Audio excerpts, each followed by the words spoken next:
ஒரு இடத்துல இருந்து ஒரு விஷயம் கிடைக்கிறதுக்கான ஒரு வாய்ப்பை வந்து உருவாக்குறோம்.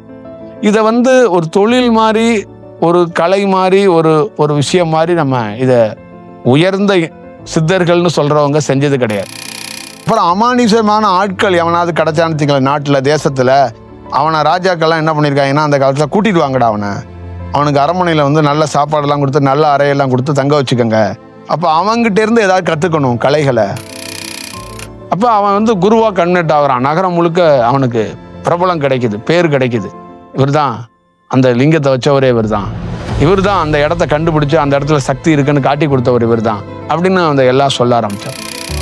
புரியுதுங்களா? சாமி சிலையை ஒரு பக்கம் கடத்திக்கிட்டு இருக்கான், சாமி சிலையை கும்பிட்றான். கடத்துறவன் எதுக்கு கடத்துறான்னு உங்களுக்கு தெரியும், கும்பிட்றவன் எதுக்கு கும்பிட்றான்னு உங்களுக்கு தெரியும். கடத்துறவனுக்கும் கும்பிட்றவனுக்கும் என்ன பெரிய வித்தியாசம் இருக்குங்கிறத நீங்கள் உட்காந்து யோசிச்சு பார்த்தீங்கன்னா உங்களுக்கு தெரிஞ்சிடும். இப்போ நான் மீண்டும் சொல்லியிருக்கிறேன் அழுத்தம் திருத்தமாக, எனக்கு ஒரு அனுபவம் கிடைச்சிச்சு. அந்த அனுபவம் வந்து இயற்கையாக நீ வந்து இப்படி தோன்றப்படணும் அப்படிங்கிறதுக்காக அது கிடைச்சிச்சு. அதை நீ மக்கள்கிட்ட கொடுக்க வேண்டியதில்லை. ஆனால் மக்கள்கிட்ட எதை கொடுக்கணுமோ அதை நீ கொடு. நீ போர் பண்ண வேண்டியது கிடையாது. நான் உனக்கு சண்டை போட கற்றுக் கொடுக்கல. ஆனால் சண்டை எவ்வளோ பெரிய சண்டை வந்தாலும் அந்த சண்டையில் நீ சாக மாட்ட. ஏன்னா உங்ககிட்ட ஒரு பாதுகாப்பு கவசம் இருக்குது. பல யூடியூப்பை பார்த்து எவன்கிட்ட வேணாலும் போவான். இதை இன்னும் மேம்படுத்தணும், இது பத்தாது, அவர்கிட்டேருந்து கொஞ்சம் முன்னேறினேன், அதுக்கப்புறம் என்னால் போக முடியலை, ஏடா இதுக்கு மேலே எங்கடா கிடைக்கலங்கிற அந்த ஆதங்கமோ அந்த ஃபீல்லையே அவன் வந்து தவறி போகிறதுக்கோ இல்லை உடல் உபாமை ஆகிறதுக்கோ வாய்ப்புகளை உருவாக்கும். பிரபஞ்சம் எனக்கு வந்து சொல்கிறது என்னன்னா, ஒவ்வொரு தனி மனிதனுக்கும் கொஞ்சம் அனுபவம் கிடைச்சோன்னே அவன் என்ன பண்ணுறான்னா அதிகார துஷ்பிரயோகம் பண்ணுறான். அவனே வந்து அந்த வரம்பை மீறுறான். அப்போ இதுக்காக தான் பெரியவங்க என்ன சொன்னாங்கன்னா, விதி மீறல் வராமல் இருக்கிறதுக்காக தான் ஒரு குருவோட கைட்லைன்ஸ் வேணும். நீ ஞானம் அட, ஆனால் உன் பொண்டாட்டி எழுவக்கூடாது. நீ ஞானம் அட, உன் புள்ள பாதிக்கக்கூடாது. நீ ஞானம் அட, உன் தாய் பாதிக்கக்கூடாது. நீ ஞானம் அட, உன் தந்தை பாதிக்கக்கூடாது. நீ ஞானம் அட, உன் குடும்பம் பாதிக்கக்கூடாது. இந்த ஞானம் அவங்க அடைந்துட்டாங்க, தானா தியானத்தில் மலர்ந்துட்டாங்கன்னா அவங்க என்றும் குமரியாக இருப்பாங்க, என்றும் இளமையோடு இருப்பாங்க. அவங்களுக்கு முதுமை கிடையாது. சப்பாத்தி சாப்பிட்றவன்ட்ட நம்ம வந்து பெரிய விஷயத்த நம்ம வந்து பேசுறதுக்கு முக்கியமான காரணம், எங்கேயோ ஒரு இடத்துல நீ வந்து ஏதோ ஒரு கல்லை தூக்கி ஏதோ ஒரு மருந்து இருந்து அரைச்சிருக்க, ஏதோ ஒரு வேலையை பார்த்துருக்க. கூடு விட்டு கூடு பாயும் கலைங்கிறது. இந்த கலை எப்படின்னா அது இயற்கையாக பிரபஞ்சத்தால் சித்தியாகும். இதை நீங்கள் சித்தி பண்ண முடியாது, எவனாலையும் சித்தி பண்ண முடியாது, அதுவாக சித்தியாகும். நீ வந்து தாம்பத்தியத்தில் ஈடுபடுறது மட்டும்தான் உன்னோட வேலை. ஃபுல்லன்னு ஈடுபடுறது உன்னோட வேலை கிடையாது. அப்போ உலகம் முழுக்க இருக்கிற எல்லா ஆசிரமத்தையும் எல்லா தியானத்தையும் நான் வெவ்வேறு வழியில் உங்ககிட்ட உணர்த்துறதுக்கு காரணம் என்னன்னா, இது விதி மீறல் நடக்குது.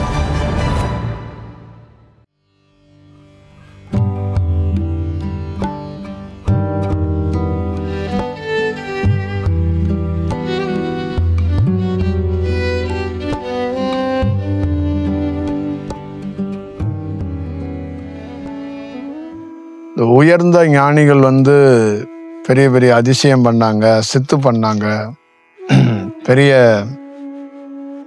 பெரிய பெரிய வேலைகள்லாம் பண்ணாங்கன்னு ஒரு கலை வந்து சொல்லி அதை நிறைய இடங்கள்ல நம்ம அதை பார்க்குறோம். அதோட விஷயங்கள் இருக்கும்.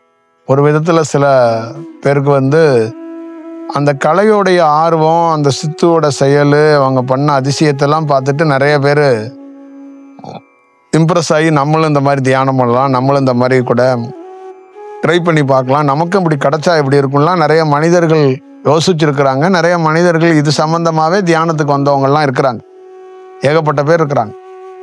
அப்போ வந்து ஒரு இம்பாக்ட் அது கிரியேட் பண்ணுச்சு. ஆனால் பொதுவாக இந்த சித்தர்கள் அப்படிங்கிறது என்ன அப்படின்னா, உடலில் வந்து ஒரு ஒரு ஒரு இந்த பூமி இருக்குன்னா தன்னைத்தானே சுத்திக்கிறது அப்படிங்கிறது பேர். அப்போ தியானங்கிறது என்னன்னா தானாகவே நிகழ்றதுங்கிறது பேர். யாரும் நிகழ்த்துறது இல்லை. தியானங்கிறது முதல்ல அந்த அந்த தன்னைத்தானே சுத்துறதுக்கு ஒரு ஈர்ப்பு வேணும், அது கிடைச்சிருக்கும். அதுக்கப்புறம் அது தானாக அது சுழலக்கூடியதாக இருந்தால் தான் அது அதுதான் மரணம் இல்லாததுக்கு சமம்னு சொல்லுவாங்க. அப்போ பூமிக்கு எப்போ வேணாலும் மரணம் அடையும்னா அது வந்து நிலையானது இல்லாமல் போயிடும். அப்போ தன்னைத்தானே சுழலுகிற அந்த வாய்ப்பு வந்து அதுக்கு கிடைக்கப்படும் போது தான் அது வேற ஒரு சூழலில் இருக்கு. அதே போல தான் ஒரு மனிதனுக்கு, மனிதனாக பிறக்கப்பட்டவனுக்கு ஏதோ ஒரு ஆலயத்திலேயோ எங்கேயோ ஒரு இடத்துல ஒரு இன்ஸ்பிரேஷன் ஏற்பட்டு அவனுக்குள்ள ஏதோ ஒரு ஸ்பார்க் ஏற்பட்டு அப்போ அவன் தியானத்துக்கு எங்கேயோ ஒரு இடத்துக்கு கிளம்புறான். அப்போ அவனுக்குள்ள என்னன்னா அந்த தானாக நிகழணும். அதை வலுக்கட்டாயப்படுத்தி ஒரு வேலை செஞ்சிடக்கூடாது அப்படிங்கிறது ஒரு ஒரு ஒரு ஒரு செயல் இருக்கு. அப்போ தானா நிகழ்றதுக்கான ஒரு வாய்ப்பை உருவாக்குறதுக்கு எப்படி செயல்படுத்தலாம் அப்படிங்கிறது ஒன்று இருக்கு. அப்போ தானா அவனுக்கு நிகழ்றதுக்கு ஒரு வாய்ப்பு அவனுக்கு ஒரு இன்ஸ்பிரேஷன்ல கிடைக்குதுன்னு வச்சுங்களேன். அப்போ கிடைக்கும் போது அவன் உடல் பருவம் மாற்றம் ஆகி அவனுக்கு இந்த பிரபஞ்சத்தில் இருக்கிற ஒரு ஒரு செயல் வடிவங்கள்லாம் அவனுக்குள்ள அந்த கலையா சித்தி ஆகுது. எப்படி சித்தி ஆகுது அப்படின்னு கேட்டிங்கன்னா, அவன் நான்ஸ்டாப்பா ஒரு உணவு எடுத்துக்காம, தூக்கம் இல்லாம, எந்த எனர்ஜியும் டிராப் ஆகாம எனர்ஜியா இருக்கிறான். அப்போ அவன் செய்கிற வேலைகள்லாம் மனிதர்கள் செய்கிற வேலையும் அவன் வேலையும் ஒப்பிட்டு பார்த்தா ரொம்ப டிஃப்ரெண்ட்டாக இருக்கு. அவங்க ரொம்ப வேர்வை சிந்தி கஷ்டப்பட்டு உழைச்சி ஒரு வேலையை போய் செய்கிறாங்க. இவன் அப்படியே உட்காந்துட்டு இப்படி பார்க்குறான், அங்கேருந்து ஒருத்தர் வந்துட்டு வணங்குறாரு. திருப்பி இப்படி பார்க்குறான், அங்கேருந்து ஒரு பொருளை எடுத்துகிட்டு ஒருத்தர் வச்சுட்டு போகிறாரு. நேராக பார்க்குறான், ஒருத்தர் அங்கேருந்து இவரை பார்த்து நேரடியாக இவரை கும்பிட்டு வணங்கிட்டு போகிறாங்க. அப்போ இது எப்படின்னா அந்த கலை இவனுக்குள்ள சித்தியாக இருக்கு. அந்த சித்தியாக இருக்க கலையை இவன் என்னன்னு கேட்டிங்கன்னா அதை இயல்பாக இயங்குறான். அது தானாக சுழலுதுல பூமி, அந்த மாதிரி அவன் இயல்பாக இயங்க தொடங்கும் போது அதை சித்தியாக இருக்கிறது வெளிப்படுது. அவன் ஒரு சித்தி பண்ணி தாங்கிட்ட இருக்கு அப்படின்னு காட்டலை. அவனுக்கு சித்தி ஆனவனுக்கு என்னன்னா, எப்படி ஒரு மலர் மலர்ந்தோன்னா அதோடைய மனம் எப்படி வெளிப்படுமோ அதுவாக வெளிப்படும்ல, அந்த மாதிரி இந்த கலை அவனுக்கு வெளிப்படுது. அப்போ வெளிப்படும் போது ஒரு சித்தியான விஷயம் அது அவனுக்கு இயல்பாக வெளிப்படுறதுனால அது பார்க்குறவங்களுக்கு வியர்ப்பாகவும் ஆச்சரியமாகவும் இருக்கிறதுனால அதை சித்து, அது ஒரு பெரிய விஷயம் அப்படின்னு அவங்க சொல்கிறாங்க. ஆனால் இதை கற்றுக்கிட்டு தொழில் மாதிரி கற்றுக்கிட்டு ஒரு மேஜிக் மாதிரி செய்கிறது தான் சித்தர்கள் ஞானிகள் உயர்ந்த ஞானிகள். அது ஒரு பிளாக் மேஜிக்கு. நீ எந்த நல்ல காரியத்துக்கு பயன்படுத்தினாலும் அதை தொழிலாக கற்றுக்கிட்ட, உனக்கு இயல்பாக சித்தி ஆகலை. அங்கே நான் கவனிக்கணும், இயல்பாக சித்தியானவன் தனக்கு பயன்படுத்த மாட்டான். அதை ஒரு மேஜிக்காகவும் பயன்படுத்த மாட்டான், அதை ஒரு தொழிலாகவும் செய்ய மாட்டான், அதை ஒரு விளையாட்டாகவும் செய்ய மாட்டான். புரியுதா? ஒரு குழந்தை, ஒரு தாய் ஒரு குழந்தைக்கு விளையாட்டா பால் கொடுக்க மாட்டான். புரியுதா? அதே மாதிரி தான் ஒரு ஞானி அவன் செய்கிற ஒவ்வொரு விஷயமே அந்த கலை வெளிப்படுது. அந்த கலை எக்ஸ்போஸ் ஆகுது. அவனுக்குள்ள அடாப்ட் ஆகிருக்க கலை வெளியில் அது அப்படியே வெளிப்படும் போது அது பிறருக்கு ஆச்சரியத்தையும் அதிசயத்தையும் அது ஏற்படுத்துது. இவ்வளோதான் அதுக்குள்ள இருக்கிற ஒரு செயல் வடிவம். ஒருத்தர் குழந்தை இல்லை அப்படின்னு ஒருத்தர் வர்றாரு அப்படின்னு ஒரு எக்ஸாம்பிள் வச்சுக்கலாம். இப்போ அவருக்கு மெடிக்கல் ரீதியாவோ எல்லா ரீதியாகவும் பெரிய ப்ராப்ளங்கள் என்ன அடிப்படையாக இருக்கும். அப்போ அடிப்படையாக இந்த விஷயத்த அவர் என்னன்னா, அவங்கக்குள்ள இருக்கிறதுல அவருக்கு எதை வச்சு அவர் செயல்படுவார்னா, எந்த கலையில் எந்த விஷயத்தில் அவருக்கு சித்தி ஆனாரோ அந்த இடம் சரியா இருந்தால் தான் குழந்தையே கிடைக்கும்னு அவருக்கே தெரியும். அவர் எந்த இடத்த பிரதானமாக ஞானத்துக்கு பயன்படுத்தி ஞானவானா மாறினாரோ, அந்த அதிசயத்துக்குரிய ஆளாக மாறினாரோ, அந்த இடத்த சரி செஞ்சாதான் ஒரு குழந்தை வாய்ப்பை அதை எளிதாக பெறறதுக்கான வாய்ப்புகளை உருவாக்க முடியும்னு அவருக்கு தெரியும். அப்போ அவர் என்ன பண்ணுறாருன்னா, அந்த இடத்துல இருக்கிற தன்மைகளை மாதக்கணக்காக சரி செய்யலாமா, இல்லை நாட்கணக்காக சரி செய்யலாமா, இல்லை வருடங்கள் ஆகுமான்னு பார்ப்பார்.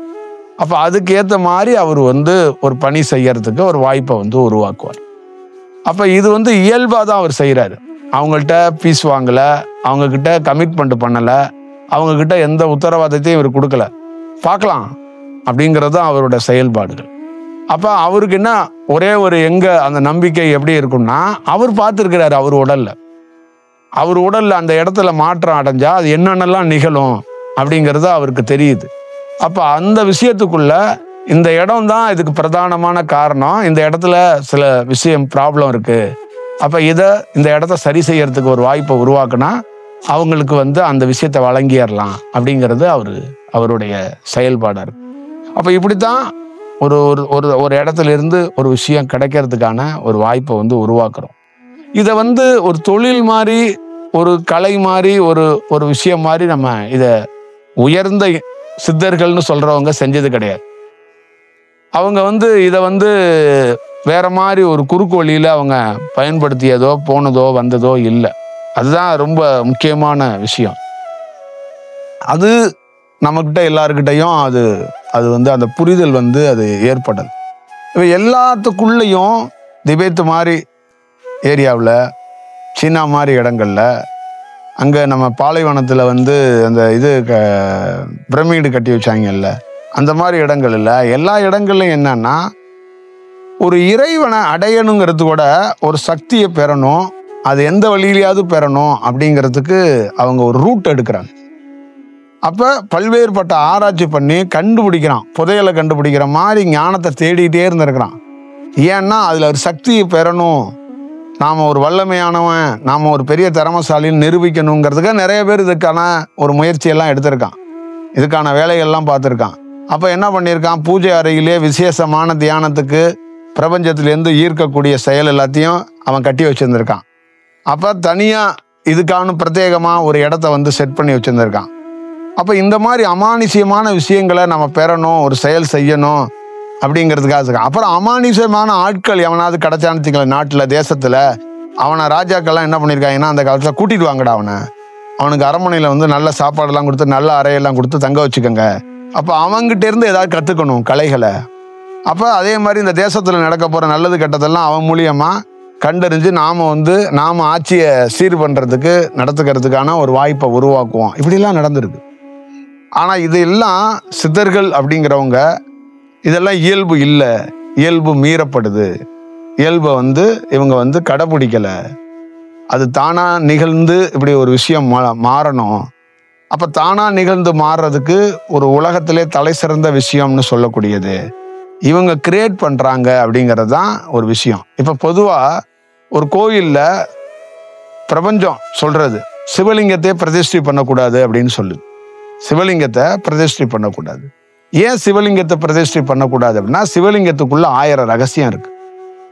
அது வந்து ஒரு ஒரு ஞானத்தோடைய ரகசிய மையம்னு பேரு. அந்த ரகசியத்தை நீ வந்து பிரதிஷ்டை பண்ணணும் அப்படின்னா அதுக்கு வந்து நிறைய செயல்பாடுகள் இருக்கு. அது இயல்பா அது நிகழணும். அந்த இயல்பா நிகழாம நீ பிரதிஷ்டை பண்ணி ஒரு இடத்துல வைக்கும்போது அந்த சிவலிங்கம், அந்த இடம், இதெல்லாம் உனக்கு எப்படின்னா, நிறைய பேர் வந்து ஒரு தியானம் பண்ணுறீங்க, ஒரு இடத்த தேடுறீங்க, ஒரு செயல் செய்கிறீங்க. அப்போ உங்களுக்குள்ள நிறைய பேருக்குள்ள ஒரு அனுபவம் கிடைக்குது. இப்போ நீங்கள் இடுப்பு நரம்பை பார்த்தோ, அதை பார்த்தோ, நெற்றியை பார்த்தோ ஏதோ ஒன்று பண்ணும்போது ஏதோ ஒரு அனுபவம் கிடைக்குது. அப்போ நீங்கள் என்ன பண்ணுறீங்கன்னா, அந்த அனுபவத்தை நாம் எந்த பாதையில் போகிறோம், எப்படி போகிறோங்கிறதெல்லாம் கிடையாது, அதுக்குள்ளேருந்து ஒன்று கிடைக்குது. அதை இன்னும் பண்ணி அதை நம்ம இறைவனாக அடையணும் அப்படிங்கிறதுக்குள்ள ஒரு முடிவாயிடுறீங்க. அப்போ ஒரு விஞ்ஞானி மாதிரி ஒரு கண்டுபிடிப்பை நிகழ்த்துறீங்க. அப்போ கண்டுபிடிப்பை அவர் நிகழ்த்திட்டு அவர் என்ன பண்ணுறாருன்னா, இது வந்து ஊர்ஜிகப்படுத்துறதுக்கு பல டெஸ்டிங்க்கு அனுப்பிட்டு அவர் அங்கீகாரம் பண்ணுறதுக்காக காத்திருக்காரு. அவர் அங்கீகாரம் பண்ணோன்னா அவரை வந்து இந்த தேசம், இந்த உலகம் வந்து கொண்டாடுது. அவரும் வந்து நான் கண்டுபிடிச்சிட்டேன் அப்படிங்கிறத அதை வெளிப்படுத்துறாரு உலகத்துக்கு.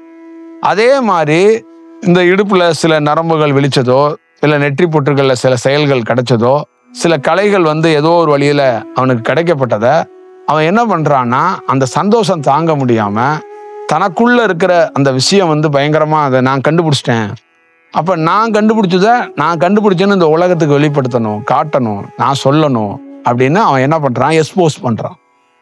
அப்போ இது யாருமே இந்த மாதிரி கண்டுபிடிக்கலை, யாருமே இந்த மாதிரி சொல்லலை, நீங்கள் சொல்லிட்டீங்க, நீங்கள் கண்டுபிடிச்சிட்டீங்க அப்படின்னு அவர் அங்கீகாரம் பண்ணுறாங்க, அவரை கொண்டாடுறாங்க, போகிறாங்க. அப்போ ஒரு இடத்த பார்த்துட்டு இந்த இடத்துல பெரிய சக்தி இருக்குங்க, இந்த இடத்துல வந்து ஒரு லிங்கத்தை வைக்கணும் அப்படின்னு சொல்லி கண்டுபிடிச்சி ஒரு லிங்கத்தை தூக்கியாந்து வச்சிடறான். வச்சோன்னா அங்கேருந்து வர்றான் ஒரு 10-20 பேர் வந்து உட்காடுறான்.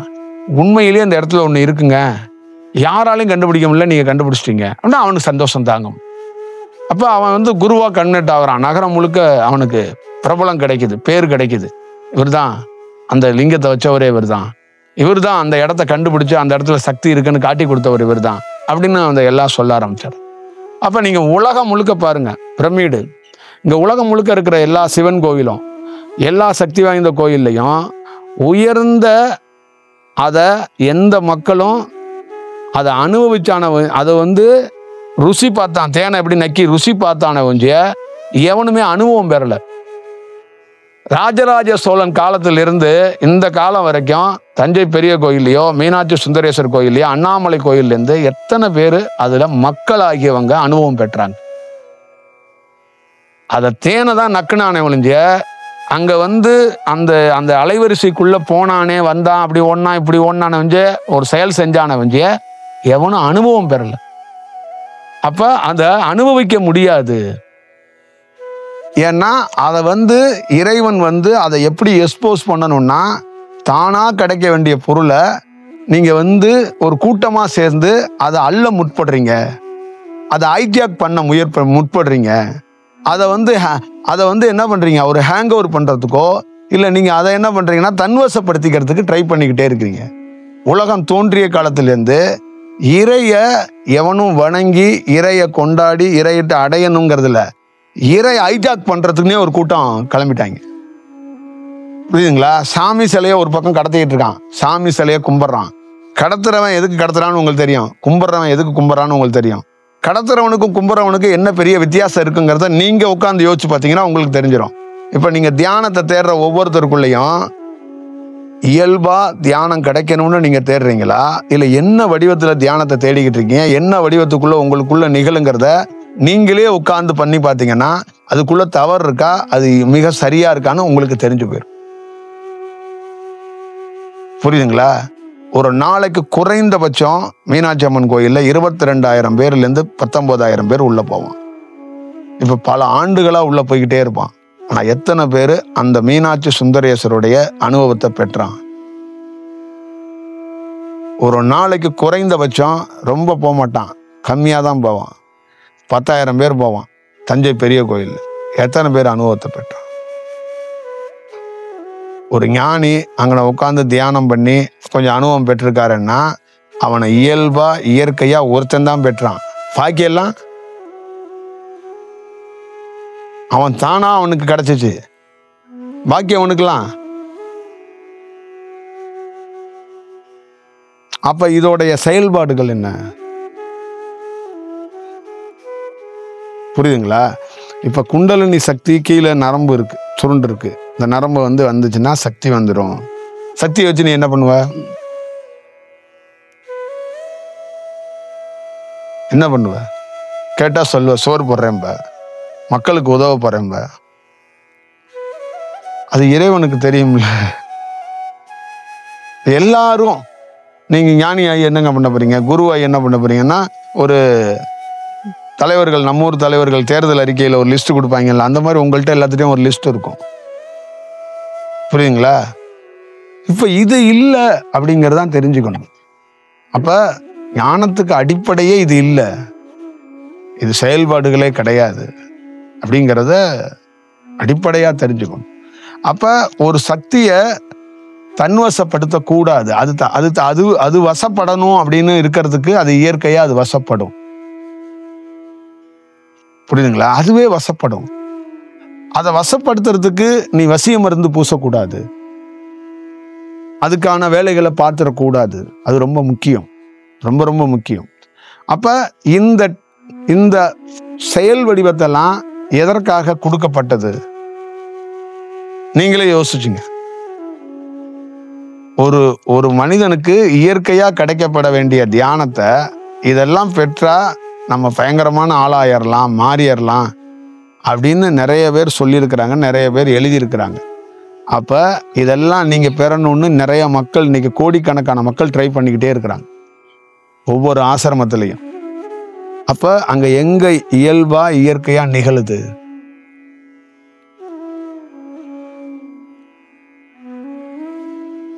நம்ம ஒரு கலை நமக்குள்ள சித்தியானுச்சு.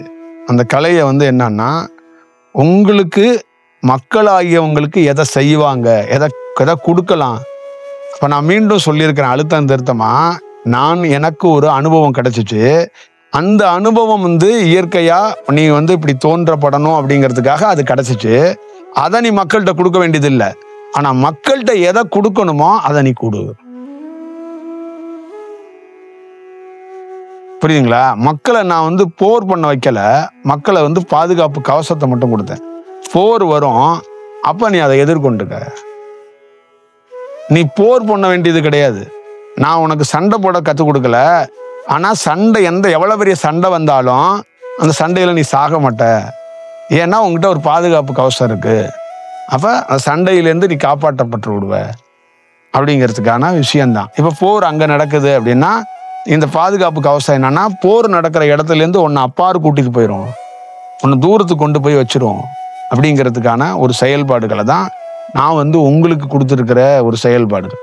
அப்ப இந்த பாதுகாப்பு கவசம் என்னன்னா, உன்னை வந்து குடிபெயரை வச்சுக்கிட்டே இருக்கும் ஒவ்வொரு இடத்துலையும். அப்ப எந்த இடத்துல நீ இருக்கணும், எங்கன இருக்கக்கூடாதுங்கிறதுக்கு அந்த பாதுகாப்பு அது பண்ணும். அப்புறம் உனக்குள்ள அந்த பாதுகாப்பு கவசம் என்னன்னா, இயல்பா வளர்றதுக்கு, உன்னை வளர்க்கறதுக்கு அது கொஞ்சம் முயற்சி பண்ணி பார்க்கும். நீ அதோட பேச்சை கேட்டு அந்த இயல்பா இருந்தனா அந்த பாதுகாப்பு கவசம் உன்னை வளர்க்கும். என்னங்க பெரிய பாதுகாப்பு கவசம்னா ஏதாவது அண்டா கொடுப்பீங்களா, இல்லை ஏதாவது இந்த இது போர்ல எல்லாம் தடுப்பாங்களா, அந்த மாதிரி கொடுப்பான்னா அது இல்லை. சுவாசத்தை என்னுடைய கனல்னு சொல்லக்கூடியது தான் பாதுகாப்பு கவசம். இந்த மூச்சுக்காட்டில் இருக்கிற சூரியனுடைய அந்த வெப்ப சலனங்கள் தான் பாதுகாப்பு கவசம். அது உள்ள இருந்து உன்னை என்ன பண்ணுன்னா ஏக்கும். உன்னை சமய சூழ்நிலைக்கு ஏற்ற மாதிரி, உன்னோட சூழலுக்கு ஏற்ற மாதிரி உன்னை வழி நடத்தும். அது என்ன பண்ணுன்னா, அது உன்னை வளர்க்கறதுக்கும் ட்ரை பண்ணும். தாயா, தந்தையா, குருவா, இறைவனா, பிரபஞ்சமா வளர்க்க ட்ரை பண்ணும். நீ வந்து அதுகிட்ட போய் குண்டலினி, நெற்றிக்கண்ணுன்னு பேச வேண்டியதில்லை. அது உன்னை இயல்பா எப்படி வளர்க்கணும், உன்னை எப்படி உருவாக்கணுங்கிறது அதுக்கு தெரியும். அப்ப அது முயற்சி பண்றதுக்கு அதுக்கு வாய்ப்பு இருக்கும். நீ அதுக்கு வாய்ப்பு கொடுக்காம குறுக்கு வழியில நீ அதையே ஏமாத்துறதுக்கு ட்ரை பண்ணும்போது தான் நீ வேற வழியில போயிடுற, வேற வடிவத்துக்குள்ள போயிடுற.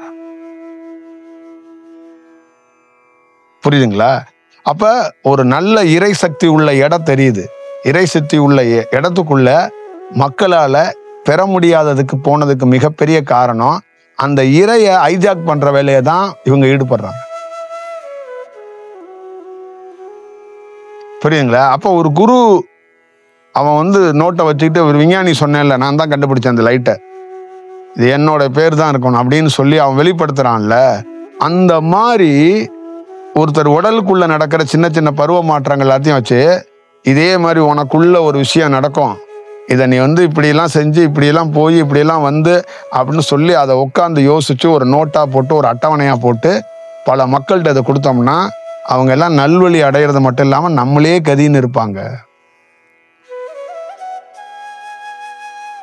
புரியுதா? அப்ப நம்மளே கதின்னு அப்படியே படையெடுத்து வந்துருவாங்க. அப்ப அவங்க எல்லாம் என்ன பண்ணுவாங்க, அந்த உடலுக்குள்ள அதே மாதிரி அந்த தியானத்தை பண்ணும்போது அந்த நரம்புகள்லாம் விழிக்கும் போது அவங்கள அறியாமையே அவங்க ஒரு வேலை பார்க்க ஆரம்பிப்பாங்க. அப்ப அவங்களுக்குள்ள ஒரு கிளர்ச்சி ஏற்படும். உடல்ல வந்து பல்வேறுபட்ட சூழல்கள் மாறும், செயல்படும். அப்ப அதை வந்து பார்த்துட்டு அவங்களால மீண்டும் மீண்டும் இதை இன்னும் தக்க வச்சுக்கிறதுக்கு என்ன பண்ணலாம். அப்ப பல யூடியூப்பை பார்த்து எவன்கிட்ட வேணாலும் போவோம், இதை இன்னும் மேம்படுத்தணும், இதை நீ விரிவுபட வைக்கணும், இதை வச்சு நம்ம வந்து முன்னேறணும், நம்ம சாதிக்கணும். இது பத்தாது, கொஞ்சோண்டுல நான் நின்றுட்டேன், அடுத்தது என்ன பண்ணும். இவர் வந்தாரு, நான் அவர்கிட்ட போனேங்க, ஒருத்தட்ட ஒரு சாதுன்னு ஒருத்தர் இருந்தார், அவர்கிட்ட போனேன், அவர் வந்து எனக்கு தியானம் கற்றுக் கொடுத்தாரு, அவர்கிட்டேருந்து கொஞ்சம் முன்னேறினேன், அதுக்கப்புறம் என்னால் போக முடியலை. அப்போ அடுத்தவர் யார் இருக்கா? அப்போ புதையலுக்கான ஒரு மேப்பு ஒருத்தர் கிடச்சி ஒருத்தட்ட வாங்கிட்டேன், ஒரு ரூட்டு 100 மைல் வந்துட்டேன், இன்னும் அடுத்த இடத்துக்கு போகிறதுக்கு எனக்கு ரூட்டு தெரியலை. இப்போ யார் இருக்கா அப்படின்னா யூடியூப்ல பார்த்துட்டு எவனோ ஒருத்தனை கிடச்சார், அவன்கிட்ட போனோன்னா அவன் என்ன பண்ணுறான், அந்த நரம்புகளே ஏதோ ஒரு ரோல் பண்ணுறதோ ஏதோ ஒரு வேலைகளை ஏதோ ஒரு விஷயத்த அங்கே கிடைக்கும் போது அடுத்த ரூட். அப்போ ஒரு ஸ்டேஜில் எந்த ரூட்டுக்குமே போக முடியாமல் வச்சுட்டு நிற்கும் போது அவன் என்ன பண்ணுறான்னா, அவனுக்கு தெரிஞ்ச இறை சிந்தனையோ இறை போதனையோ முடிஞ்சால் பேசி பார்க்குறான், அவனுக்குள்ளேயே செயல்படுத்துறதுக்கு நல்லா வந்திருக்கான்னு கொஞ்சம் நினச்சி பார்க்குறான். அவன் பெருசாக ஏதோ ஓரளவு வந்திருக்கு அப்படின்னா, ஏடா இதுக்கு மேலே எங்கடா கிடைக்கலங்கிற அந்த ஆதங்கமோ அந்த ஃபீல்லையே அவன் வந்து தவறி போகிறதுக்கோ இல்லை உடல் உபாமை ஆகிறதுக்கோ வாய்ப்புகளை உருவாக்கும். அப்போ இது வந்து எப்படி நடந்து படிச்சு பாருங்க, உலகம் முழுக்க. புரியுதுங்களா? உலகம் முழுக்க எப்படி நடந்து போச்சு பாருங்க. அப்போ பிரபஞ்சம் எனக்கு வந்து சொல்றது என்னன்னா, ஒவ்வொரு தனி மனிதனுக்கும் கொஞ்சம் அனுபவம் கிடைச்சோன்னே அவன் என்ன பண்றான்னா அதிகார துஷ்பிரயோகம் பண்றான். அவனே வந்து அந்த வரம்பை மீறுறான். என்னால் இது செஞ்சிட முடியும், நானே இது செஞ்சிருவேன், நானே போயிடுவேன். இப்போ பிரபஞ்சம் எல்லாரோடையும் தொடர்பில் இருக்கிறது இல்லை. இப்போ இங்கே இருக்கிறீங்க, நான் ஒரு 30 பேர் உட்காந்துருக்கேன்னு வச்சிங்களேன். இந்த 30 பேத்துக்கும் உள்ள வந்து ஒரு சின்ன சின்ன அலைவரிசை கிடைக்கப்பட்டிருக்கு. இப்போ வேலை செய்கிறீங்க, இந்த 30 பேருமே ஒவ்வொரு விதமான அனுபவம் பெறுவீங்க. இந்த 30 பேரும் பிரபஞ்சம் வந்து என்ன பண்ணுன்னா தொடர்பில் இருக்காது, அந்த 30 பேர்த்தையும் கண்காணிக்கும். இப்போ நீங்கள் உங்களுக்குள்ள என்னன்னா தொடர்பில் இல்லாதனால உங்களுக்கு நிறைய தோணும், உங்களுக்கு நிறைய உணர்த்தும், நிறைய உங்களுக்கு சொல்லும். அதை எல்லாத்தையும் செயல்படுத்த தொடங்கிடுவீங்க. புரியுதா? இப்போ எனக்கு என்ன ஒரே ஒரு செயல்பாடுகள்னா, எனக்கும் உங்களை மாதிரி தோணுது, எனக்கு நிறைய விஷயங்கள் வருது. ஆனால் அதை பிரபஞ்சம் தோன்றதை எல்லாத்தையும் களைஞ்சிட்டு எதை ஃபைனல் பண்ணணும், எதை செயல்படுத்தணுங்கிறத ஒவ்வொரு நிமிடமும் அது வழி நடத்துது. அந்த வழிகாட்டுதல் கிடைக்குது. அப்போ அங்கே என்ன ஆகுது அப்படின்னா, நான் பனிஷ்மெண்ட்டுக்குள்ளே போகலை, வரம்பு மீறலை. இந்த பிரபஞ்சத்தில் படைப்புல பிரம்மன்னு சொல்லி 3 தலையா இருக்கு பார்த்தீங்களா? அங்கே தான் பிரம்மன்னா அவங்க தான் படைக்கிறாங்க. காத்தல், அழித்தல், அடுத்து என்ன படைத்தல், இந்த 3 படைக்கிறாங்க. அப்போ நான் புதுசாக வந்திருக்கிறேன், நான் ஒன்றுமே படைக்கலை, ஆல்ரெடி ஒருத்தர் படைச்சு வச்சிருக்கிறாரு. அப்போ அதில் தான் இந்த உலகம் தானாக இயங்குது, ஒரு சிஸ்டமாக இருக்குது. அதுக்குள்ளே நான் போய் கொலாப்ஸ் பண்ணிடக்கூடாது. அப்போ எதை எப்படி பார்க்கணுங்கிறத எனக்கு தெரியாது. அப்போ எனக்குள்ள பிரபஞ்ச தொடர்பு இல்லைன்னா படைச்சிருக்க பிரம்மன் இருக்கான்ல, அவனை தாண்டிய நானே எனக்கே தோணுதுப்பா, இதெல்லாம் செயல்படுத்திடுவோம், இறைவன் தானே உணர்த்துறாரு எனக்குள்ள இருந்து அப்படின்னு நாம் என்ன பண்ணுறான், கட்டுறாங்கண்ணா இந்த இடத்துக்குள்ள பெரிய சக்தி இருக்குது, ஆற்றல் இருக்குது அப்படின்னு வந்து ஒரு கோயிலை கட்டிடுறோம். அப்புறம் அங்கே ஒரு வேலையை பார்த்துடுறோம். அப்போ நமக்குள்ள என்னென்னலாம் தோணுதோ அதை எல்லாத்தையும் செயல்படுத்துகிறோம், மக்கள்கிட்டையும் கொண்டு சேர்க்குறோம். அப்போ நமக்குள்ள என்னன்னா, இறைவன் தான் நமக்கு கொடுக்குறாரு, இறைவன் தான் நம்மளை வழி நடத்துறாரு. இறைவனோட செயலால் இறைவன் புகழையும் இறைவன் பேரையும் இறைவனுடைய கலையும் மக்கள்கிட்ட பரப்புகிறோம் அப்படின்னு நம்ம நினச்சி பண்ணுறோம். ஆனால் அங்கே ஏகப்பட்ட கொலப்ஸ் வந்துடும், ஏகப்பட்ட ப்ராப்ளங்கள், விதிமீறல்கள் நடத்துகிறோம். இதுதான். அப்போ இதுக்காக தான் பெரியவங்க என்ன சொன்னாங்கன்னா, விதிமீறல் வராமல் இருக்கிறதுக்காக தான் ஒரு குருவோட கைட்லைன்ஸ் வேணும். புரியுதா? நீ என்னத்த அனுபவம் பெற்றாலும், நீ பெரிய ராஜாவாகவே மாறினால உன் குரு வந்து ராஜாவுக்கு ராஜாவா இருப்பான். அப்போ அவன் என்னன்னா அந்த விதிமீறல்களை அவன் கண்டறிஞ்சு சொல்லுவான், இது வேண்டாம் போ அப்படிம்பான், இதை நீ செய்யாத. அவன் ஒரே வார்த்தை தான் சொல்லுவான், செய்யாதன்னா செய்யக்கூடாது. சரி போன்னா நீ செய்யன்னு அர்த்தம். என்னன்னா போன்னு சொல்லிட்டு அதை எப்படி செயல்படுத்தணும்னு இவனுக்கு தெரியும். புரியுங்களா? அவன் அறியாதவன், நம்மளோட சீடன் தான், நம்ம சிஷியன் தான், களத்துல போய் பணி செய்வான், ஆனா சொதப்பிடுவான். அப்ப அவனை எப்படி நம்பிக்கையை ஃபால் பண்ணக்கூடாது, அதை செய்ய வைக்கணும், அவனே செய்ய வைக்கிற மாதிரி செய்ய வச்சு அதை கரெக்ட் பண்ணி விட்டுறணும் அப்படிங்கிறத செஞ்சுடுவாங்க. அப்போ எல்லா காலகட்டத்திலையும் அந்த சிஷியருங்கிறவங்க என்னன்னா குருவோடைய கனெக்ஷன்ல இருந்தாங்க. முழு அனுபவத்தை பெற்றுக்கூட அவங்க அனைத்து விஷயமும் குருவோட கட்டுப்பாட்டிலேயே செயல்படுவாங்க. நீங்க விவேகானந்தரோட லைஃப்ல பாத்தீங்கன்னா சாரதா தேவிக்காக வெயிட் பண்ணாரு. புரியுதுங்களா? ரொம்ப முக்கியமான இடங்கள் நிறைய இருக்கு. ராமகிருஷ்ணருடைய செயலுக்காக காத்துக்கிட்டு இருப்பாரு. ராமகிருஷ்ணர் ஏதோ ஒரு இடத்துல உணர்த்துவாருன்னு வெயிட் பண்ணுவார். தங்கிட்ட உணர்த்துறது எல்லாத்தையும் ஒரு எக்ஸ்போஸ் பண்றது ஒரு பெரிய விஷயம் கிடையாது, ஆனா வெயிட் பண்ணார். அதே மாதிரி யோகானந்தர் அமெரிக்காவுக்கு போனாப்புல வேலை செஞ்சாப்புலன்னா யுக்தேஸ்வர் கிரிக்காக காத்திருந்தார். குருநாதர் இதை எப்படி பண்ணலாம், இதை என்ன செய்யலாம் அப்படின்னு அது வெயிட் பண்ணார். அப்ப என்னன்னா நம்ம கிட்ட கலை சக்தி ஆயிடுச்சு, நம்ம ஒரு பெரிய தகுதியானவன் தான், களத்துல இருந்து பணி செய்யறன் தான், ஆனா அதை தாண்டி ஒண்ணு இருக்கு. அப்ப குருவோட தொடர்பு இருக்கும்போது அங்க தவறு இழைக்காம நாம விதிமீறலுக்குள்ள பிரபஞ்சத்தோட விதிமீறல்ல போயிடக்கூடாது. ஃபர்ஸ்ட் ஆஃப் ஆல் என்னன்னா, வீட்டுல நம்ம ஒரு பணி செய்யும் போது பணி செய்யறது முக்கியம் கிடையாது, அது விதிமீறல் பணியா இருக்கக்கூடாது. நீ ஞானம் அட, ஆனால் உன் பொண்டாட்டி எழுவக்கூடாது. நீ ஞானம் அட, உன் புள்ள பாதிக்கக்கூடாது. நீ ஞானம் அட, உன் தாய் பாதிக்கக்கூடாது. நீ ஞானம் அட, உன் தந்தை பாதிக்கக்கூடாது. நீ ஞானம் அட, உன் குடும்பம் பாதிக்கக்கூடாது. அப்போ இதெல்லாம் பாதிக்குதுன்னா விதிமீறல்னு அர்த்தம். அப்போ இதெல்லாம் செல்ஃபா உனக்கான ஒரு சுகத்துக்காக நீ ஒரு வேலை பண்ணிக்கிறன்னு அர்த்தம். அப்போ நீ தானா வளர்ற பொருள் எப்படின்னு கேட்டீங்கன்னு வச்சுங்களேன், தானா அது ஒரு உருவாகுதுன்னு வச்சுங்களேன், அங்கே ஒரு விஷயம் நடக்குதுன்னு வச்சுங்களேன். அப்போ அது என்ன பண்ணுன்னா, இந்த பொருளை இங்கே வளர்க்க முடியல, இந்த பொருள் வளர்றதுக்கு இப்படி தடையாகுதுன்னா அது என்ன பண்ணுன்னா, அந்த பொருளுக்கான இடத்த அந்த இயற்கையே தேர்ந்தெடுக்கும். இப்போ இந்த பொருளை இந்த வீட்டுக்குள்ளேருந்து வளர்க்கக்கூடாது, இப்போ இந்த பொருளை இங்கேருந்து அப்புறப்படுத்தணும். அதுதான் விவேகானந்தர். அவங்க தாயோட இருந்தால் இந்த பொருள் வளராது. புரியுதுங்களா? தாய் பாசத்தை விவேகானந்தர் முறிக்கலைங்க, பிரபஞ்சம் முறிச்சிச்சு. புரியுதுங்களா? அப்ப விவேகானந்தரை என்ன பண்ணுச்சு, இந்த பொருளை அப்படியே அழகா தூக்குனுச்சு. நீங்க வந்து உட்காந்துங்க, இங்க உட்காந்தாதான் வளருவ. அப்ப அந்த கைட்லைன்ஸ் எங்கேருந்து வந்துச்சு? அதுதான் விஷயம். அப்ப இந்த மாதிரி விதிமீறல் வாழ்க்கையில எப்பயுமே நடக்கக்கூடாது. ரொம்ப ரொம்ப முக்கியம் அதுதான். அதுவும் பிரபஞ்சத்துல விதிமீறல் நடக்கக்கூடாது, தியானத்துல விதிமீறல் நடக்கக்கூடாது. ஒரு குருவுக்கு என்ன முக்கியமானதுன்னா, நமக்கு முன்னாடி பணியாற்றினவங்க, நமக்கு பின்னாடி பணியாற்றினவங்க, நமக்கு அடுத்த ஜெனரேஷன்ல வரப்போறவங்க, இதெல்லாம் அட்டவணையா பிரபஞ்சத்துக்கு மட்டும்தான் தெரியும். புரியுதுங்களா? பொதுவா ஒரு தியானத்தை பிடிச்சிக்கிட்டு புத்தர் தியானம், சித்தர் தியானம்லாம் அள்ளி அப்பிட்டு இந்த கலர் மாவை அப்பிட்டு அலைவாங்கல நார்த்தில், அது என்னது? அந்த மாதிரி கதையெல்லாம் அலையக்கூடாதுங்க. ஒரு ஒரு ஒரு பணி நடக்குதுன்னா நமக்கு தெரியாது. அப்ப பிரபஞ்சம் 3 காலத்தையும் உணர்ந்த பிரபஞ்சம் அதை எப்படி நாம எது வரைக்கும் எந்த ரூட்ல போகலாம், எந்த பாதையில போகலாம், எப்படி அதை கையாளலாம் அப்படிங்கிறது மட்டும்தான் நமக்கு ஒரு செயல் பண்ணும். உனக்கு ஃபுல் பைபாஸ் எல்லாம் கொடுக்க மாட்டேன், ஒரே ஒரு ஒத்தையடி பாதை இருக்கு, அதுல நீ போ. அது எந்த விதிமீறல் இல்லாம நீ வந்த பணியை உனக்கிட்ட இருந்து என்ன கிடைக்கப்பட்டிருக்கோ அந்த கலையை அந்த ஒரு பாதையில மட்டும் விநியோகம் பண்ணிட்டே போனா அதை மட்டும்தான் செய்யணும். இப்ப இந்த தெரியாம தான் உலகம் முழுக்க விதிமீறல் ஆயிப்போச்சு.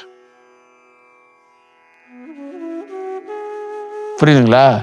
அப்ப தியானம் கத்துக்கிற எல்லா மாணவர்களுக்குள்ளயும் அந்த கத்துக் கொடுக்குறாங்கல்ல, உங்களுக்கு போதிக்கப்பட்டது இல்ல, அந்த விதிமீறல் உங்களுக்கு தானாவே வந்துருச்சு. இப்ப எது விதிமீறல் தவறு அப்படின்னு உங்களுக்கே தெரியல. புரியுதா? அப்ப இதுக்குள்ள ஒரு மனிதன் அகப்பட்டு போறான், பாதிப்பு அடைகிறான், அதுதான் பெரிய ப்ராப்ளத்துல சிக்கிக்கொள்றான். அப்ப அவன் எதை பெறணுமோ அதை பெற முடியாம மாட்டிக்கிறான். புரியுதுங்களா? அவ்வளவுதான். அப்ப தியானத்துக்குள்ள ஒருத்தன் இந்த இடத்துக்குள்ள நல்லா ஞாபகம் வச்சுக்கோங்க, இடுப்புக்கு கீழே இருக்கிற நரம்பு அந்த மண்டலத்தை எந்த ஞானியுமே நான் அதை நான் கண்டு அதுக்குள்ளே இருந்து அதை நான் உருவாக்கி நான் பார்த்துட்டேன்னு எவனுமே சொல்லலை. எனக்கு எவனோ ஒருத்தன் உதவுனான்னு தான் சொல்லியிருக்கிறான். புரியுதுங்களா? அவன் உதவுனவன் எப்படி இருந்தான்னு யாரும் சொல்லலை. அது ஒளி, அது வாழை, அது பல்வேறுபட்ட விஷயத்துல அவங்க விவாதிக்கப்பட்டிருக்கிறாங்க. அப்ப அந்த விதி அங்க என்ன நடந்திருக்குன்னா, இப்ப நான் அப்படி உட்கார்ந்துருக்கேன்னா என் முதுகு தண்டுல ஒரு மாற்றம் ஏற்படுதுன்னா அது தானா நடக்கணும். அதுதான் விதிமீறல் இல்லைங்கிறது. உன் உடல்லையே விதிமீறலோட நீ செயல்படுத்த கூடாது. புரியுதா? உன் உடலுக்குள்ள எவ்வளவு செயல், எங்க எப்படி அந்த நரம்புகளையோ அந்த வேற ஒவ்வொரு இடத்தோட பகுதியையோ சட்டவிரோதமா நீ பயன்படுத்தக்கூடாது. இதெல்லாம் இருக்கு. அப்படி உனக்கு இயல்பா அப்படி ஒண்ணு நடந்துச்சுன்னா நீ ஒரு பொக்கிஷமான ஒரு ஆள். நீ அந்த மாதிரி ஒரு சூழல் இருக்க பட்சத்துல என்ன ஆகும்னா உனக்கு பிரபஞ்ச தொடர்பு கிடைக்கும்னு அர்த்தம். நீ எப்பவுமே குருவை விட்டு விலக மாட்டேன்னு அர்த்தம். குருங்கிறது உனக்கு பிரபஞ்சமா இருக்கும், ஒரு உருவமா இருக்காது, ஒளியா இருக்கும். அது உனக்கு உள் உணர்வுல இருந்து எல்லாத்தையும் இன்ஸ்ட்ரக்ஷன் பண்ணிக்கிட்டே இருக்கும். புரியுதுங்களா? இந்த உலகம் முழுக்க நிறைய இடங்கள்ல சிவலிங்கம் வச்ச போது பழனியில மட்டும் ஒருத்தன் ஒரு குழந்தை வடிவத்துல ஒரு சிலையை வச்சான் பாரு. அவன் எவ்வளோ பெருசாக கண்டுபிடிச்சு அதை ஆய்வு பண்ணி அதை வந்து விதிமீறல் இல்லாமல் கரெக்டாக கையாண்டான். புரியுதுங்களா?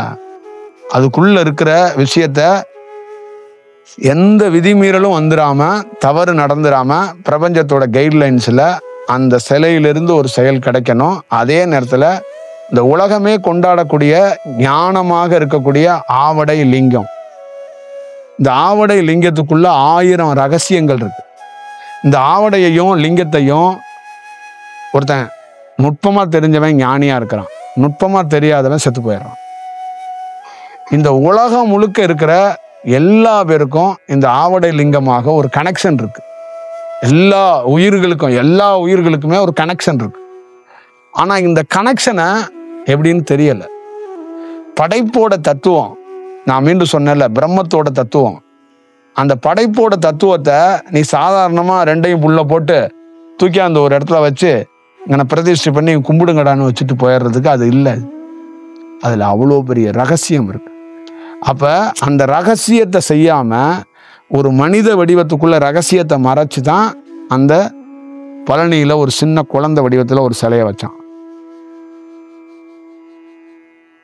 அப்ப அதுலயே அவனை தெரிஞ்சுக்க, அவன் வந்து அதை உருவமா பண்ணல. அதுக்குள்ளேயும் நீங்க நல்லா ஞாபகம் வச்சுக்கோங்க, ஞானம் என்பதற்குள்ள அங்க எப்படி அவன் என்ன மாதிரி தோற்றத்துல கிரியேட் பண்ணியிருக்கிறான், என்ன மாதிரி ஞானத்துக்குள்ள இருக்கு அப்படின்னு கேட்டா, அந்த ஞானம் அவங்க அடைந்துட்டாங்க, தானா தியானத்துல மலர்ந்துட்டாங்கன்னா அவங்க என்றும் குமரியாக இருப்பாங்க, என்றும் இளமையோட இருப்பாங்க. அவங்களுக்கு முதுமை கிடையாது. அவங்க வந்து வளர மாட்டாங்க. அவங்க வந்து இந்த நரப்பு, இந்த செயல், அவங்க வந்து எந்த இதுவும் இல்லாம ஒரு 5000 வருஷத்துக்கு முன்னாடி நீங்க வாழையை பார்த்துட்டு திருப்பி 5000 வருஷம் கழிச்சு வந்து பாத்தீங்கன்னா அதே மாதிரி குழந்தையா தான் அந்த அம்மா உட்காந்துருக்கும். இந்த ஃபார்முலாவை அப்படியே பழனி சிலையில செலுத்திட்டான். என்றும் இளமை. நீ இன்னைக்கு அந்த சிலையை போய் பார்த்தனா ஒரு குழந்தை மாதிரியே நிற்கும். அது புரியுதா? அவன் வந்து சீக்ரெட் ரகசியத்தை இவங்க மாதிரி செலுத்தாம அவன் வேற மாதிரி அந்த கலையை வந்து பிரபஞ்சத்தோட கைட்லைன்ஸ்ல பண்ணது, தன்னிச்சையா பண்ணது கிடையாது. புரியுதுங்களா? அவன் தன்னிச்சையா அதை செயல்படாம பிரபஞ்சம் இன்ஸ்ட்ரக்ஷன் கொடுக்குது. அப்ப ஒரு ஞானத்துக்குரிய விஷயம், கிருஷ்ணன், முருகன், வாழை, மாணிக்க வாசகன் சிலை, நீங்க எந்த சிலை, நடராஜன் சிலை, எவன் சிலை வேணாலும் எடுத்து பார்த்தீங்கன்னா முதிர்ச்சி இருக்காது. எல்லாத்துலேயுமே ஒரு இளமை இருக்கும், ஒரு குழந்தை வடிவம் இருக்கும். இதுக்கெல்லாம் காரணம் என்னன்னா, ஒருத்தன் ஞானத்தை பெற்றவன் என்றும் இளமையாக இருப்பான், பிரகாசமா இருப்பான். அவனை பார்க்கும்போது அப்படியே அந்த குளோபல்னு சொல்லுவாங்கல்ல, அப்படியே ஒளி வடிவத்துக்குள்ள அப்படி ஒரு செயல்பாடுக்குள்ள இருப்பாங்க. அப்படிங்கிறதுக்கு அந்த வடிவம் ஒன்று இருக்கு. அப்ப அந்த வடிவத்துல நீ வந்து ஒரு உருவத்தை கொடு, ஒரு செயல்பாடுக வை. இத எந்த விதிமீறலும் வராது. இப்ப இதுக்குள்ள இருந்து ஒரு உடலுக்குள்ள இருந்து எப்படி கசிவு வெளியேறுதோ, ஒரு தியானம் கிடைச்சி ஒரு கசிவு வெளியேறுகிறதோ, அந்த மாதிரி அந்த சிலையிலிருந்து ஒரு விஷயம் வரும். அது இவங்களுக்கு ஒரு பயனுள்ளதா அது இருக்கும். அப்படிங்கிறத அந்த வடிவத்துக்குள்ள தான் கனெக்ட் பண்ண. புரியுதுங்களா? அப்ப இது வந்து ஒருத்தன் தன்னச்சியா செயல்படாம ஞானம் பெற்று செயல்பட்டாங்கிறதுக்கு இதுதான் சான்றிதழ். ஞானம் பெற்றுட்டான், உயர்ந்த நிலை அடைஞ்சிட்டான். அந்த உயர்ந்த நிலைங்கிறதுக்கு அவனுக்கு என்ன பொருள்? ஒருத்தன் உயர்ந்த நிலை அடைகிறாங்கிறதுக்கு எப்படி பொருள் என்ன அப்படின்னா, இதெல்லாம் எந்த ஜென்மத்தில் நீங்களாம் செஞ்சீங்களா புண்ணியம் தெரியல, இதெல்லாம் உங்ககிட்ட நாம வந்து பிரபஞ்சம் பேச வைக்கிறது, நான் பேசல. புரியுதா? சப்பாத்தி சாப்பிட்றவன்ட்ட நம்ம வந்து பெரிய விஷயத்த நம்ம வந்து பேசுறதுக்கு முக்கியமான காரணம், எங்கேயோ ஒரு இடத்துல நீ வந்து ஏதோ ஒரு கல்லை தூக்கி ஏதோ ஒரு மருந்து இருந்து அரைச்சிருக்க, ஏதோ ஒரு வேலையை பார்த்துருக்க. புரியுதா? அந்த பழனி சிலை மாதிரி அதுக்கு ஏதோ அந்த சிலைக்கு பக்கத்துல எங்கேயோ அந்த கோகையிலையோ எங்கேயோ அவங்க கூட எங்கேயோ தூங்கி இருக்க காலுக்கு பக்கத்துலயே. அதனாலதான் அவங்ககிட்ட அதை பேச வைக்கிறதுக்கான ஒரு வாய்ப்பு வந்து உருவாக்கும். அப்ப இந்த உயர்ந்த செயல் வடிவத்துக்குரிய இருக்கிறவன் என்னன்னா, இந்த கூடு விட்டு கூடு பாய்தல் அப்படின்னா நல்லா ஞாபகம். கூடு விட்டு அப்படின்னா நம்ம கூடு, இது கூடு. இந்த கூடை விட்டுட்டு இன்னொரு கூட்டுக்குள்ள போறதுன்னா அதுதான் என்ன அப்படின்னா இப்ப நீங்க எல்லாம் இருக்கிறீங்கல்ல, இப்ப இது ஒரு கூடு. இந்த கூட்டுல இருந்து உயிர் சக்தி வெளியில போய் உனக்குள்ள போய் நான் ஒரு கனல் கொடுக்குறேங்கிறல்ல, உனக்குள்ள கொடுக்கறதுக்கு பேரு இதான் கூடு விட்டு கூடு பாய்வதுங்கிறது. இப்ப நீ ஒரு எரும மாட்டு வேலையை பார்த்துருவ, அதை பசுமாட்டு வேலையை பார்க்க வைக்கணும்னா நான் உன்னை நீ அமெரிக்காவில் இருப்பேன், நான் இங்க இருப்பேன். இப்ப நான் கூடு விட்டு கூடு பாஞ்சு அந்த பசுமாட்டு வேலையை பார்க்க வைப்பேன். புரியுதுங்களா? நீ திடீர்னு என்ன பண்ணுவேன்னா சாம்பிராணி போறேன்னு வீட்டை கொளுத்தி வர்றதுக்கு முயற்சி பண்ணுவ. அப்ப கூடு விட்டு கூடு பாஞ்சு உன்னை தடுத்து ஆட்கொள்வோம். நீ உணர்ச்சி வசப்பட்டு ஒரு பெக்க போட்டு எதையாவது ஒரு வேலையை பார்த்துருவ. அப்ப அந்த நேரத்துக்குள்ளேயும் ஒரு அதிசயத்தை பண்ணுவோம். இப்ப ஒரு முதல் இரவுக்கு ஒரு கணவன் மனைவியா போறவங்களுக்குள்ளேயும் இந்த 2 பேருக்குள்ளேயும் அந்த கூடு விட்டு கூடு பாஞ்சு ஒரு உயர்ந்த ஞானம் உள்ள குழந்தைங்க பிறக்கிறதுக்கான வாய்ப்பை உருவாக்குவோம். புரியுதுங்களா? சீனாவில் 99 விழுக்காடு பேர் மக்களை இந்த கூடு விட்டு கூடு பாயும் கலையால தான் உருவாக்கப்பட்டாங்க. புரியுதா? அவன் புள்ள பெத்துக்கடானா நாதியத்து போயிருப்பாங்க, இப்படி ஆயிருந்திருப்பாங்க. அப்ப மனிதனை இதுதான் கூடு விட்டு கூடு பாயும் கலைங்கிறது. இந்த கலை எப்படின்னா அது இயற்கையாக பிரபஞ்சத்தால சித்தியாகும். இதை நீங்க சித்தி பண்ண முடியாது, எவனாலையும் சித்தி பண்ண முடியாது, அதுவா சித்தியாகும். இதுதான் பரகாயுத யோகம். பரகாயுத விஷயம் அப்படின்னா அந்த பரகாயுத விஷயத்துக்கு மிக முக்கியமானது எது அப்படின்னு கேட்டீங்கன்னா அந்த உடலை தயார் பண்ணணும். புரியுதா? அப்ப இந்த உடல் தானா வளர்ந்த உடல் தான் இந்த பரகாயுத யோகத்துக்கு தகுதியானதுங்கிறான். நீ எந்த ஆசிரமத்துல கத்துக்கிட்ட உடலும் தகுதியானது இல்லைன்ட்டான், பண்ண முடியாதுன்ட்டான், ரிஜெக்ட்ன்ட்டான். நீ எந்த ஆசிரமத்துல போய் தியானம் கத்துக்கிட்டோ இல்லை எங்கேயோ உட்காந்து நீ ஒரு புக்கை வச்சு ஒரு வேலையை பார்த்துக்கலாம், இந்த இடத்தையே வர முடியாது. இதுக்கு என்னங்க அடிப்படை தகுதினா தானாக தன்னையே தானாக சொல்லலுது இல்ல பூமி, அந்த மாதிரி தானா இது நிகழணும். குழந்தை பெத்துக்கிறது நீ ட்ரை பண்ணக்கூடாது, அது நிகழுங்கிறான். நீ தாம்பத்தியத்தில் ஈடுபடுறது மட்டும்தான் உன்னோட வேலை, புள்ளன்னு ஈடுபடுறது உன்னோட வேலை கிடையாது. புரியுதா? அப்ப தியானங்கிறது நீ உட்கார்றதான் உன்னோட வேலை. நீ அங்க தியானமே பண்ணலைங்கிறத நீ தெரிஞ்சுக்கணும், அது நிகழுதுங்கிறத நீ தெரிஞ்சுக்கணும். நீ உட்கார்ற, அப்ப நீ என்ன பண்றனா நான் செய்யறேன்னு நீ அங்கவே ஒரு ஒரு ஒரு விதிமீறலுக்குள்ள ஒரு ஆப்போசிட் போயிடுற. இப்ப நீ செய்யல, நீ உட்கார்ற, நல்ல கவனிங்க, உட்கார்ற, காலை மடிக்கிற, கையை அப்படி வைக்கிற, இப்படி உட்கார்ற, அப்ப உள்ள ஒண்ணு நிகழுது, அப்ப அது தானா நிகழுது. அப்ப அந்த பரகாயுத யோகங்கிறது தானாக இடுப்புல ஒரு செயல் வடிவம் நடக்கும். அந்த இடுப்புல எங்கன்னா பொம்பளைங்களுக்கும் ஆம்பளைங்களுக்கும் சரி, எது பெண்களுக்கு ஆவடையாக சொல்லப்பட்டதோ, எது ஆண்களுக்கு லிங்கமாக சொல்லப்பட்டதோ, இந்த ஏரியாவிலெல்லாம் ஒரு பெரிய மாற்றத்தை அது உருவாக்கினாதான் பரகாயுத யோகத்தை அடைய முடியும். அப்ப இடுப்பு மாறினாதான் இந்த அனுபவத்தை அது இயற்கையா பெற முடியும். அப்ப அந்த மாதிரி அந்த இடுப்பு முதுகு தண்டு மாறப்பட்ட போது அந்த மாற்றம் உருவானதுக்கு அப்புறம் அவனுக்குள்ள என்ன மாற்றம் நடக்குது அப்படின்னா அப்பதான் அவனை ஒரு சித்தர் அப்படின்னு பிரபஞ்சம் அலௌன்ஸ் பண்ணுது. இந்த பரகாயுத யோகம் எவனுக்கு அந்த செயல்பாடுகள் அந்த இடுப்பு பகுதியிலேருந்து அவனுக்கு கிடைச்சி அவனுக்கு ஒரு மாற்றத்தை உருவாக்கிக்கிறானோ அவனை சித்தர் என்று யார் சொல்லுது? இந்த இயற்கையா இருக்கக்கூடிய மனிதர்கள் சொல்லல, பிரபஞ்சம் சொல்லுது. புரியுதுங்களா? அப்ப அந்த செயல் நடக்கு. அப்ப அந்த சித்தருங்கிறவனால எல்லாமே செஞ்சுக்க முடியும், எதையும் செய்ய முடியும். பரகாயுத யோகம்ங்கிறது எதை வேணாலும் செய்ய சாத்தியப்படுத்த முடியுங்கிறது தான் அதோட செயல்பாடு. அப்படி நல்லா நோட் பண்ணுங்க. அப்படி ஒரு அனுபவத்தை பெற்றவன் தான் பழனி மலையில இருக்கிற சிலையை உருவாக்குனவன். அவன் இந்த பிரபஞ்சத்துக்கிட்ட ஆலோசனை கேட்டுதான் பணி செஞ்சிருக்கிறான். எல்லா அதிகாரத்தையும் கொடுத்தாச்சுங்க, ஆனா அவன் இன்னொருத்தட்ட கேட்டே செயல்பட்டான். இதான் விதிமீறல் நடக்காம ஜெயிச்சாங்க. கர்த்தர், புத்தர், ராமலிங்க சுவாமிகள், பழனி மலையில சிலை வச்சவன், சுந்தரானந்தரா, நடராஜரா, மாணிக்க வாசகரா இருக்கக்கூடிய ஒரே ஒளி அவன். இவங்க எல்லாம் அந்த விதிமீறல் இல்லாதவங்கிறதுக்கு இவங்களுக்கு நேரடியாக பிரபஞ்சத்தோடு எப்பொழுதும் எப்படியும் தொடர்புகளே இருந்தாங்க. தன்னை துண்டித்து கொள்ளவில்லை. ஏன்னா இவங்க விதிமீறல்களுக்குள்ள போகல. ஆசைப்பட்டு இந்த தியானத்தையோ இறைவனை அடையணும்னு அந்த செயல்பாட்டுக்குள்ள இல்லை. புரியுதுங்களா? அப்ப உலகம் முழுக்க இருக்கிற எல்லா ஆசிரமத்தையும் எல்லா தியானத்தையும் நான் வெவ்வேறு வழியில் உங்ககிட்ட உணர்த்துறதுக்கு காரணம் என்னன்னா, இது விதிமீறல் நடக்குது. இது இப்படி நடக்கக்கூடாது. இதனால ஒரு விஷயம் கிடைக்காது. நீங்க குழந்தையா பிறந்தோன்னா உங்க தொப்புள் கொடியை கட் பண்ணிடுறாங்க. தியானத்துல முதல் முக்கியமான இடமே அதான். அது எங்க தெரியுமா அடுத்தது கனெக்ட் ஆகும்? நீ தியானத்துல சாதிக்க போறோன்னா இந்த தொப்புள் கொடி போய் உன் உள்நாக்கோட கனெக்ட் ஆகும். உன்னோட உள்நாக்குன்னு ஒண்ணு இருக்குல்ல, அதுக்கும் உன்னோட தொப்புளுக்கும் கனெக்ஷன் இருக்கு. அடுத்தது உன் தொப்புள் தான் உன்னோட தலையோட உச்சியை தொடக்கூடிய அந்த அதிகாரம் யார்கிட்ட இருக்குன்னா உன் தொப்புள்கிட்ட தான் இருக்கு.